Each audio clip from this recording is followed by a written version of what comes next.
Alhamdulillah, semua alhamdulillah, Duluran Victor. Semoga di pagi hari ini kita semua dalam keadaan sehat walafiat, senantiasa diberikan lindungan oleh Allah Subhanahu wa taala dan diberikan keistiqomahan dalam mencari ilmu dan mengaji di Fajar Syiar kali ini. Dulur, hari ini kita akan ngaji Katresnan bersama guru kita, Bapak Dr. Kiai Haji Ilhamullah Sumarkan MAG. Beliau adalah Ketua Lembaga Dakwah Nahdlatul Ulama Jawa Timur dan dosen di Universitas Islam Negeri Sunan Ampel, Surabaya. Dan juga beliau adalah Ketua Lembaga Dakwah Khusus Majelis Ulama Indonesia Jawa Timur. Dulur Victor, Anda nanti berkesempatan untuk berinteraksi langsung dengan beliau di 081234939390 atau Anda ikuti kajian pada pagi hari ini melalui live streaming Instagram Radio El Victor dan aplikasi streaming Radio El Victor yang telah tersedia di Play Store. Baik dulur, beliau juga sudah hadir. Mari kita ngaji bersama dan kita mulai. Assalamualaikum warahmatullahi wabarakatuh, Yai. Waalaikumsalam warahmatullahi wabarakatuh. Alhamdulillah, sehat walafiat Yai hari ini. Sehat walafiat, alhamdulillah. Masya Allah. Yai, mungkin sebelum kita masuk ke ada yang perlu disampaikan terlebih dahulu, Yai. Ya sekedar informasi, ini kebetulan kalau dari sisi KNO-an ini kan hari-hari ini kan sangat sibuk persiapan dengan acara 1 Abad itu. Ya, kemudian dari sisi tugas di kampus, ini juga hari-hari ini kita banyak kegiatan yang berkaitan dengan perguruan tinggi swasta itu. Kebetulan saya kan wakil koordinator perguruan tinggi, koordinator perguruan tinggi Islam swasta se-Jawa Timur. Oh, Masya Allah. So, tadi komunikasi dengan teman-teman ketua-ketua Koperdas, sekretaris Koperdas se-Indonesia untuk ada pertemuan hari Senin tadi, sehingga agak terlambat tadi itu. Masya Allah. Ya, terus ya kalau urusan kemasjidan tetap kita terus berupaya menggali dana untuk pembebasan kabling itu. Alhamdulillah bulan yang lalu itu kan ada seorang jamaah juga yang mewakafkan, menghibahkan tanah untuk bisa dijual, hasil penuhnya nanti diserahkan ke masjid juga. Dan ini alhamdulillah sudah ada titik terang, ada yang mau mengambil alih atau membelinya untuk nanti sepenuhnya diserahkan ke masjid juga. Walaupun memang belum cukup karena memang 1,8 nih. Termasuk 1,8. Kemarin ketika ada jamaah sini yang ada titip, alhamdulillah sudah saya masukkan rekening, sudah saya sampaikan dan kita doakan bersama itu. Alhamdulillah. Nih. Ya nanti habis ini ya ada kegiatan lain ya termasuk seperti ini nanti di tempat yang lain. Jam 10 ada. Nanti. Jam 10 ini tadi ya. Padat untuk persiapan Ramadan. Jadi persiapan Ramadan tappingnya sekarang sudah. Ya mungkin senantiasa sehat walafiat ya dan juga lancar semuanya ya. Yes, kita coba berbincang tentang suami istri merawat keabadian cinta. Suami istri merawat keabadian cinta. Oh itu sekali ini. Nyambung ini. Nyambung aja masih sekali ini. Gue nanti dijelasnya nyambung ya. Assalamualaikum warahmatullahi wabarakatuh. Waalaikumsalam. Bismillahirrahmanirrahim. Alhamdulillahirabbil alamin wassalatu wassalamu ala asyrofil anbiya wal mursalin wa ala alihi washabihi ajmain. Amma ba'd. Faqad qala ta'ala a'udzubillahi minasyaitonir rajim. Wa min ayati an khalaqalakum min anfusikum azwajan litaskunu ilaiha wa ja'ala bainakum mawaddatan wa rahmah inna fi dzalika laayatil liqaumin yatafakkarun. Shadaqallahul adzim. Kaum muslimin, pendengar, pengagum cinta Radio El Victor, khususnya program Ngaji Katresnan hari Sabtu, semuanya yang dirahmati Allah, diberkahi Allah, alhamdulillah pagi hari ini kita bisa diperkenankan oleh Allah untuk komunikasi melalui radio yang barokah. Mudah-mudahan semuanya barokah. Amin. Merawat keabadian cinta. Di Al-Quran itu kan sudah digambarkan tentang visi misi cinta suami istri. Ini kita mikir ya tentang visi misi cinta suami istri. Di Al-Quran bahwa tujuan utama orang berumah tangga ya itu kan supaya memperoleh sakinah. sakinah itu makna lebih jauh, ya, lebih mendalam dan lebih berkualitas, bahkan apa, sakinah itu berkaitan dengan kebahagiaan akhirat,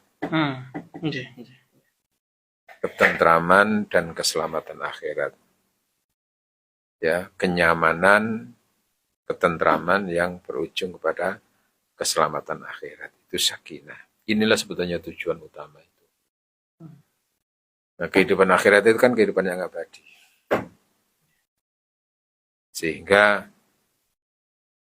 visi cinta suami istri itu ya supaya sakinah itu.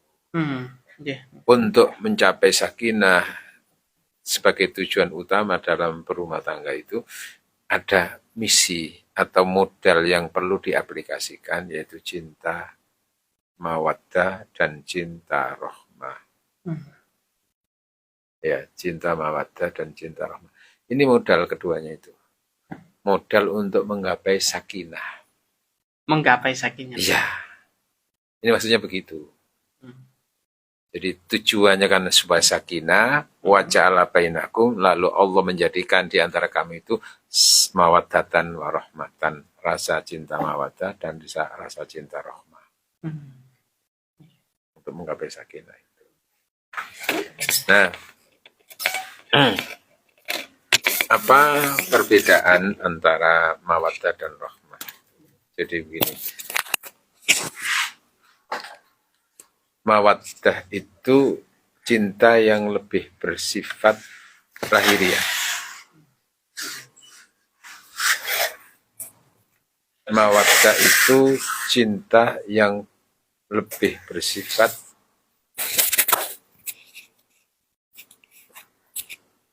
kebutuhan ego dari masing-masing pasangan suami istri.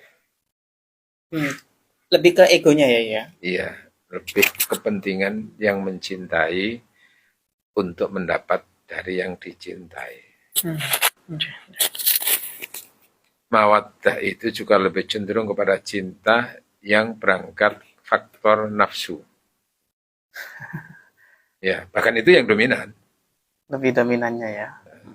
Seorang laki perempuan mau menikah itu kan banyak didorong oleh karena kepentingan nafsu juga kan. Dan itu sah-sah saja. Sah saja. Karena memang kalau antara laki perempuan nggak ada nafsu, itu malah cenderung jangan menikah. Betul nggak itu? Iya, berhasil. Dan memang menikah itu bisa menjadi wajib atau bisa menjadi sunnah, itu juga berkaitan dengan nafsu itu.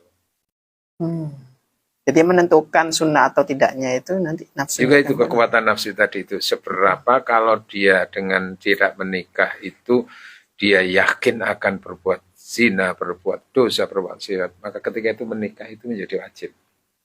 Masya Allah. Dan nafsu kan hubungannya dengan zina kan hubungannya dengan nafsu itu. Ayo, kalau lagi perempuan nggak ada nafsu kan nggak mungkin nikah. Nah, bagaimana itu supaya tetap suci itu, maka dengan menikah itu mawaddah. Cinta mawaddah itu didasari karena kepentingan lahiriah, karena kepentingan ego dan kepentingan masing-masing pasangan dari pasangannya. Lebih bermakna lagi mawaddah itu cinta yang berangkat dari nafsu, kepentingan nafsu. Yes. Lalu setelah itu ada aspek cinta yang bersifat lebih cenderung bersifat hatiniah, lebih mendalam, yang lebih bersifat sosial, lebih bersifat sosial. Kalau mawaddah kan lebih cenderung individu kan, individu orang mencintai itu dan yang dicintainya. Kalau rahmah itu lebih bersifat sosial. Seberapa perhatian seorang yang mencintai itu kepada yang dicintainya. Kalau mawaddah itu seberapa cenderung dia memperhatikan kepentingan dirinya dari yang dicintainya, gitu loh mawaddah itu. Paham tak? Bisa bedakan. Kalau rahmah itu lebih cenderung kepada perhatian seorang laki-laki pada calon istrinya itu atau pada istrinya. Perhatian seorang istri kepada suami lebih fokus pada kepentingan suaminya. Kayak gitu loh ya. Itu rahmah itu di situ. Kalau mawaddah itu lebih cenderung kepada kepentingan dirinya dari pasangannya. Aku dapat apa? Aku dapat apa? Berharap apa gitu loh ya. Kalau rahmah itu memberi apa gitu. Masya Allah itu ya. Makanya ada semoga mawaddah warahmah. Lebih cenderung kalau mawaddah itu seberapa dia dibahagiakan oleh pasangannya. Kalau rahmah itu seberapa dia membahagiakan pasangannya. Beda ya? Iya, beda ya? Dan rahmah itu lebih cenderung ukhrawi. Dari aspek kemanusiaannya iya, lalu cenderung di situ aspek cinta ukhrawi, akhirat. Nggih. Nggih. Nggih, sebentar nggih, masih ini. Nggih.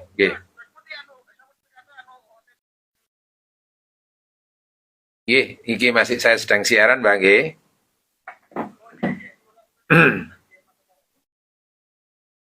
Ya, salam. Nggih, jadi rahmah itu lebih cenderung kemanusiaan. Ukhrawi, lebih bersifat batiniah, lebih bersifat sosial. Itu bahasa lain itu empati juga begitu. Empati seberapa kita punya peduli kepada orang yang kita cintai, yang kita lihat itu, bukan kepada diri kita. Mawaddah itu cuma kepada kita. Seberapa dia memberikan ke saya. Nah, maka lalu diwadahi tadi itu pokoknya mawaddah itu cenderung pada hal-hal yang bersifat lahiriah, materi, hal-hal yang bersifat nafsu tadi. Suami istri. Antara mawaddah dan rahmah itu memang betul dalam kehidupan rumah tangga harus dikolaborasi. Dalam waktu yang bersamaan ada mawaddah, ada rahmah.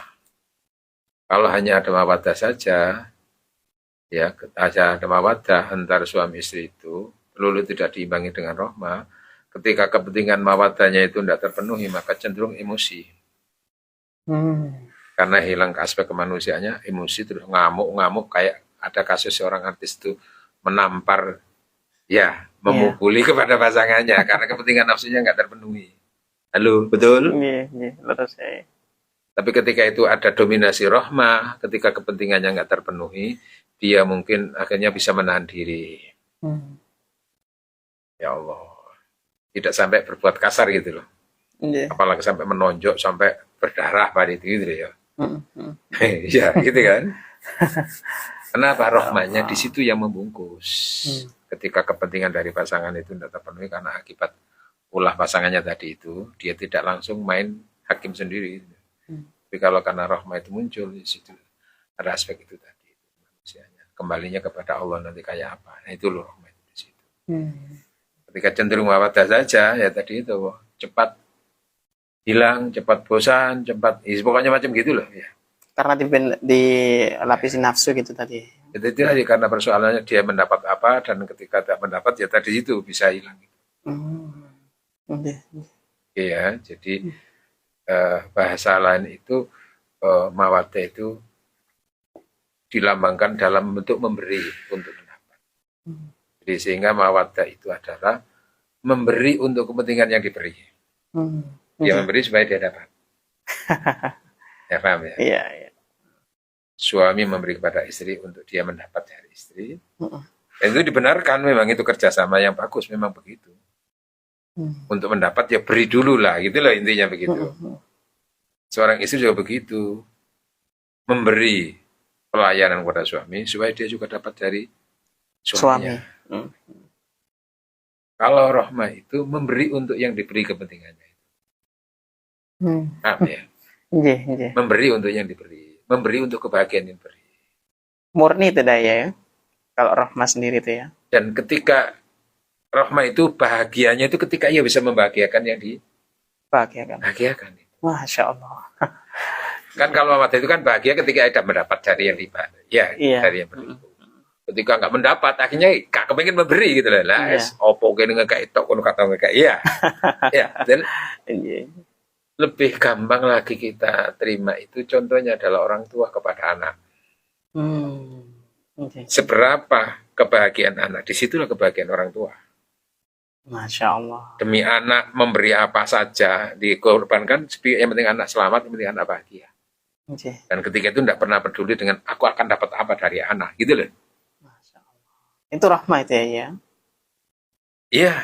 Nah itu juga bisa diaplikasikan oleh pasangan suami istri. Cuman nanti itu kan perjalanan rumah tangga itu di awal-awal pernikahan mungkin banyak didominasi oleh aspek mawaddah itu tadi. Ya kan? Mawaddah itu. Ya. Iya. Pokoknya lah belum nafsu kan. Oke ya, sah-sah saja itu. Gitu loh. Memang itu penyaluran yang halal kan. Gitu. Tapi nanti ketika mawaddah ini kan didormi oleh nafsu itu. Nafsu itu kan cenderung nanti itu tidak bisa abadi. Bisa terus menurun cepat kadang-kadang itu menurun, apalagi kalau tidak dirawat dengan rahmah tadi itu. Ketika kepentingannya nggak terpenuhi, ngamuk, ketika itu akhirnya kan pasangan juga hilang kan rahmahnya itu. Dia juga nggak memberi rahmah kepada pasangannya, terus akhirnya nanti rasa empati, rasa kemanusiaan istri kepada suami yang sering disakiti itu hilang, bahkan akan seperti menjadi musuh kan. Masya Allah. Iya kan? Dan kalau sudah saling bermusuhan itu kan kadang-kadang pasangan itu saling ingin memenjarakan. Iya. Laporkan. Ketika itu lalu pasangannya yang dulu dicintai itu akhirnya karena dia merasa sakit terus dia dendam, merasa tersakiti, bagaimana menjatuhkan dia ketika di penjara lebih puas daripada tidak di penjara. Sudahlah maafkan itu supaya dia tidak bisa. Oh iya. Masya Allah. Nah, tapi ketika rohmanya itu yang mendominasi akhirnya memberi maaf. Terus yang tadi emosi karena tidak dipenuhi hajatnya tadi itu juga bisa menahan diri. Kalaupun dia betul-betul dia itu merasa tersinggung dengan sikap itu, dia tidak berbuat kasar gitu loh. Orang yang berakhlak itu, ya orang yang berakhlak itu, kalaupun dia itu marah dan tersinggung kepada pasangannya, dia tidak akan berbuat dolim. Karena kendalinya kan dia dilihat oleh Allah. Gitu. Aku mau gini itu nanti gimana di hadapan Allah. Pas sudah layak aku mau mengambil tindakan seperti ini kepada pasanganku gitu loh ya. Jadi kan sehingga di situ bisa juga bermakna mawaddah itu cenderung juga ada aspek emosinya. Emosional orangnya. Nah, karena itu mawaddah itu cenderung tidak lama, cenderung tidak abadi. Walaupun tetap kita diajarkan untuk bisa merawat itu supaya tetap berlangsung. Makanya bagaimana seorang suami itu respon kepada istri, istri juga respon kepada suaminya itu. Utamanya kalau dalam urusan biologis itu seberapa istri bisa merawat mawaddahnya suami itu. Iya kan? Karena kepentingan nafsu si suami kepada istri itu kan itu yang hanya yang halal, yaitu yang halal itu. Tapi kalau istrinya sendiri ogah-ogahan, nggak peduli dengan kebutuhan biologinya suami, nanti akhirnya kebutuhan biologi suami itu tetap ada, sementara nggak bisa tersalurkan kepada istri. Iya, istri karena sering menolak, umpamanya gitu ya, bisa saja akhirnya nanti kalau tidak punya kekuatan iman kan bisa serong. Wah, Masya Allah. Karena mawaddahnya nanti dialihkan ke sana dengan nafsu itu tadi.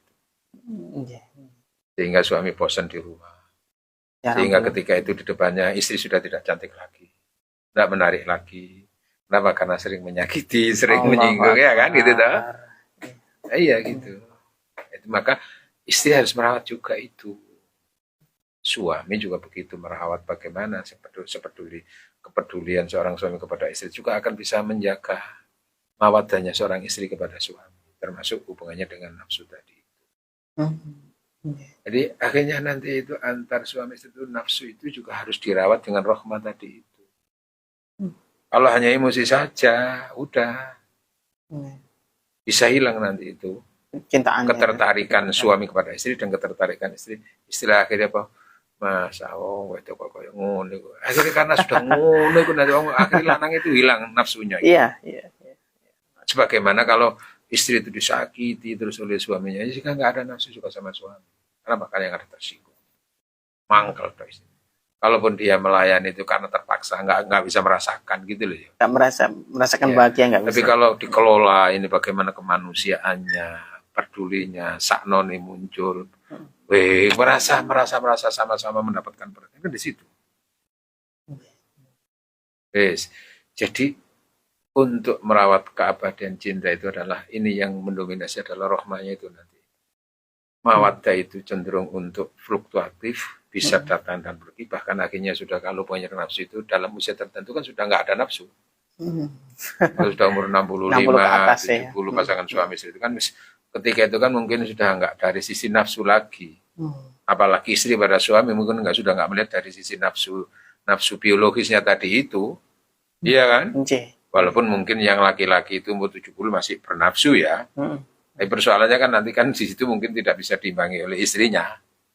Karena secara biologis kan perkembangannya kan sangat beda gitu loh ya. Menurun juga ya. Iya, makanya anak guyonan tapi bener. Wong lanang gak iso tuwa, wong wedok cepet tuwa. Dalam urusan mawaddah itu gitu loh ya. Iya kan? Perempuan kalau sudah 55, 60 itu kan sudah mungkin urusan nafsu itu sudah biologis hilang ya. Sementara orang lanang 60, 65, 70 itu selama dia sehat. Oh, ya, ya. Ya contohnya kayak yang kita lihat ada seorang artis itu yang Kribo itu loh. Punya istri umur 35, masih punya anak 2. Ahmad siapa itu? Iya kan? Ahmad Albar atau siapa? Iya, kalau dibalik. Yang perempuan umur 65, yang lakinya umur 40. Rusak gitu. Di situ.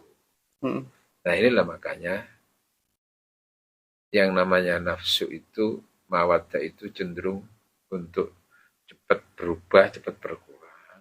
Ini harus dirawat dengan rahmah tadi itu. Rahmah itu cinta dari aspek kemanusiaannya, dari sisi apalagi itu empatinya, kepedulian pasangan kepada pasangannya itu, lebih bersifat ukhrawinya, kembali kepada Allahnya itu yang dominan. Masya Allah. Nah, ini kemampuan merawat inilah mawaddah yang dibungkus dengan rahmah tadi ini, itu nanti yang akan menghantarkan pasangan suami istri itu untuk tetap terjaga cintanya sampai di akhirat gitu loh. Rahmah itu loh yang mendominasi untuk orang itu bisa menjaga keabadian cinta. Abadi itu apa? Ya, selama di dunia itu hanya maut yang memisahkan. Oke kan itu. Tapi nanti bersifat ukhrawiyah, yang jelas setelah mati itu tetap dipertemukan oleh Allah gitu loh. Sampai di akhirat nanti hum wazwajuhum, mereka bersama istri-istri mereka. Ya kan? Sampai ke sana. Nah, itu namanya abadi. Karena itu pasangan di dunia itu harapannya adalah sekaligus pasangan di akhirat. Ini terus, loh istri-istri kita nanti di akhirat itu siapa? Apakah langsung yang baru di sana ataukah yang dari dunia itu? Ya nanti yang di dunia bisa dibawa. Kalau Ustaz, kalau bisa cari yang ganti yang lain sudah bosen. Nah, gitu ya. Itu nanti kalau sudah nanti di akhirat itu tidak seperti yang di dunia ini gitu loh ya. Itu bahkan nanti itu mengalahkan daripada kecantikan istri-istri yang di sana yang langsung diciptakan oleh Allah di sana. Kan memang nanti ada yang inna ansha'nahunna insya. Aku ciptakan nanti itu langsung istri-istri di akhirat itu langsung grace. Faja'alnahunna abakara, dan aku jadikan nanti istri-istri di surga itu semuanya senantiasa gadis gitu. Tetapi yang di dunia gimana? Itu melebihi daripada itu kecantikannya gitu. Melebihi daripada yang diciptakan di surga. Termasuk juga tetap nanti di sana akan menjadi gadis terus gitu lah. Ya Allah.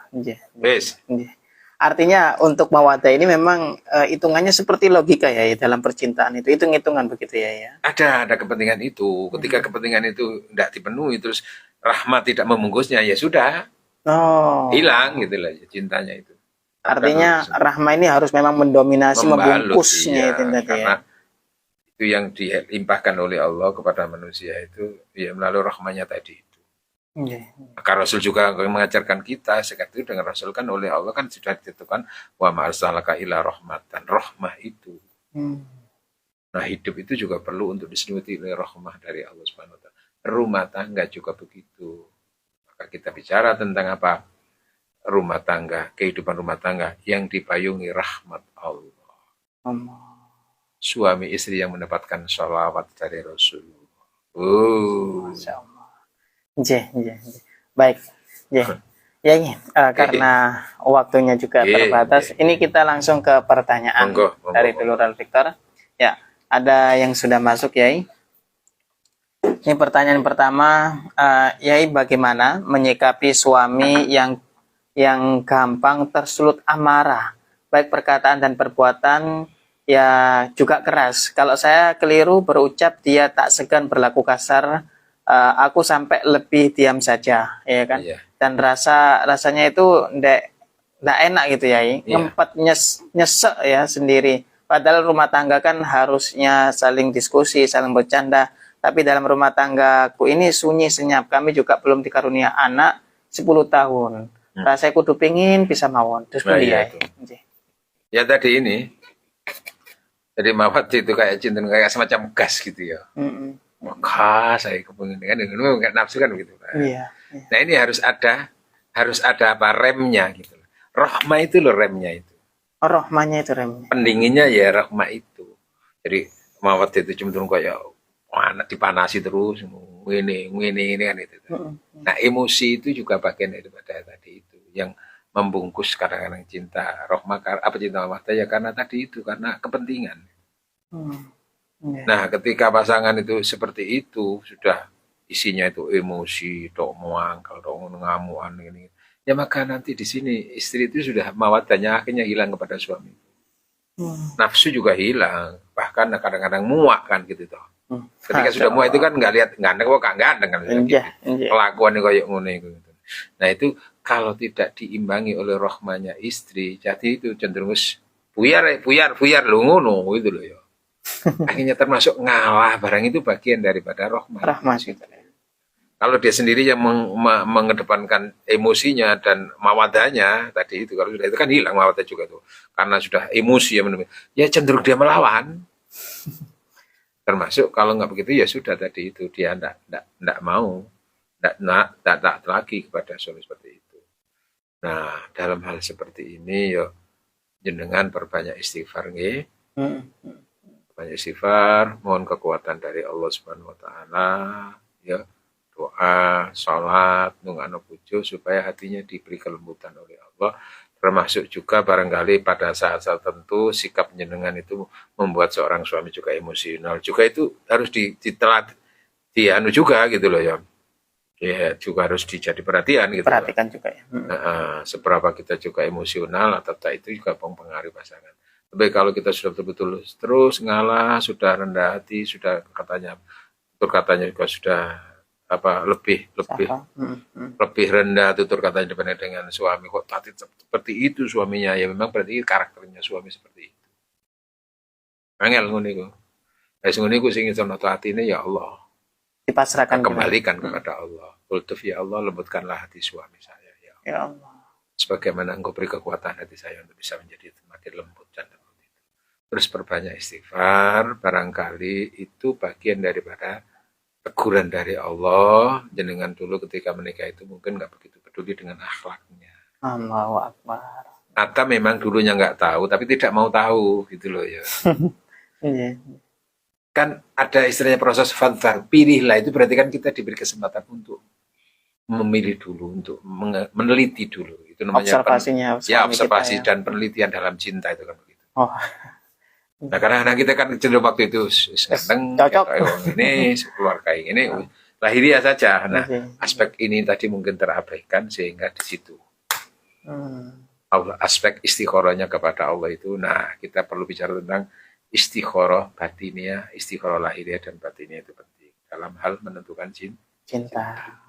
Nah termasuk mungkin kekurangan seperti itu sehingga mengakui ada kekurangan-kekurangan itu di hadapan Allah. Ya Allah, saya memang banyak kesalahan ya Allah, saya banyak kekeliruan ya Allah, tanpa konsultasi denganmu ya Allah, tanpa mengikuti ajaran Rasulullah untuk memilih pasangan ya Allah, karena waktu itu aku didominasi oleh nafsu dan macam-macam ya. Aku mohon ampun ya Allah, mudah-mudahan suami saya kau beri ya, mudah-mudahan kau lembutkan hatinya. Al-Fatihah. Bisa. Nih saya jangan bicara tentang perceraian dulu. Kita usaha doa. Ya. Baik. Ya mungkin termasuk emosinya suami ya tadi itu kadang-kadang gitu. Dipuji sampai nah itu. Nggih. Nggih. Sabar terus, mohon pengampunan kekuatan dari Allah Subhanahu wa taala.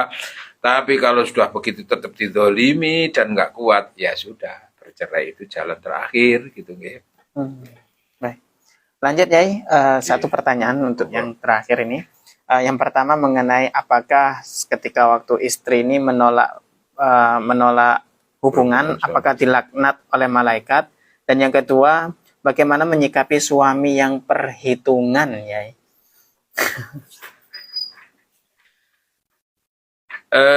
Menolak itu dilaknat secara umum gitu. Ya. Idza ta'arrajul imratahu fa'abat, apabila seorang laki-laki mengajak istrinya untuk berhubungan badan lalu fa'abat, menolak. La'anaha al malaikah, maka malaikat melaknat. Kenapa dasarnya? Karena itu membuat suami tersinggung. Tapi tentu dalam kondisi ketika menolaknya itu tidak ada alasan syariatnya. Hanya semata ogah-ogahan. Malas ya, gitu hanya ya. semata-mata dia hanya mementingkan dirinya, terus tidak pernah peduli dengan kepentingan suaminya kayak apa nanti kalau nggak dituruti. Barang itulah ya. Kan karena orang itu kan cenderung egonya kan. Mendahulukan istri, cenderung egonya sehingga males aku, kak. Tapi suami kepingin. Nah, kayak gitu itu. Kalau sudah begitu untuk menjaga itu supaya nggak emosional itu, ya saja aku malas. Tapi ya apa ini dalam rangka untuk menjaga itu sudah pasrah. Tapi aku ya pasrah mas monggo. Daripada menolak kan beda. Iya. Ya gitu lah ya. Itu namanya tingkatan taat itu di situ. Oh taat itu ya. Memberi ketika diminta itu, tidak menolak ketika memang tidak ada alasan syariat gitu loh. Syariat itu ya karena ketika apa? Karena sakit, karena dia berhalangan, atau permintaan suami yang tidak sesuai dengan syariat, meminta hubungan badan dari belakang, kayak gitu loh, jalur belakang itu loh. Itu kan bisa ditolak itu. Karena nggak sesuai dengan syariat gitu loh. Ya. Boleh ditolak ya. Ya karena maksudnya dari belakang itu dari jalur belakang maksud saya gitu loh ya. Bukan persoalan gaya aja, enggak, tapi itu hubungannya dengan kan ada dua jalur tuh perempuan itu. Jalur depan, jalur belakang. Nah yang halal kan jalur depan itu. Yang berpahala itu, kalau jalur belakang kan dosa gitu. Nah menolak enggak apa-apa kalau itu. Jadi begitu. Jadi dilaknat atau tidak itu sangat terkait dengan apa penyebabnya juga gitu. Ada alasan. Tapi secara umum perempuan menolak suami diajak berhubungan badan itu apabila tidak ada alasan yang jelas secara itu, maka memang dilaknat oleh malaikat dan dilaknat oleh Allah karena itu menyebabkan suami tersinggung. Dan kalau tersinggung kadang-kadang itu terus lanang nyeleweng loh, itu loh ya, jadi pertimbangan itu. Iya. Paham ya? Tuh. Nah, tapi kalau memang karena faktornya suami tidak pernah memperdulikan kewajiban-kewajiban diri untuk istri, lalu istri menolak, boleh itu. Nggak sampai mas, rapi mbak aku kata nggak apa-apa belas, nggak jalur dilayani toh. Aku ya wakal mas kayak gini. Nah oke, nggak apa-apa di sini.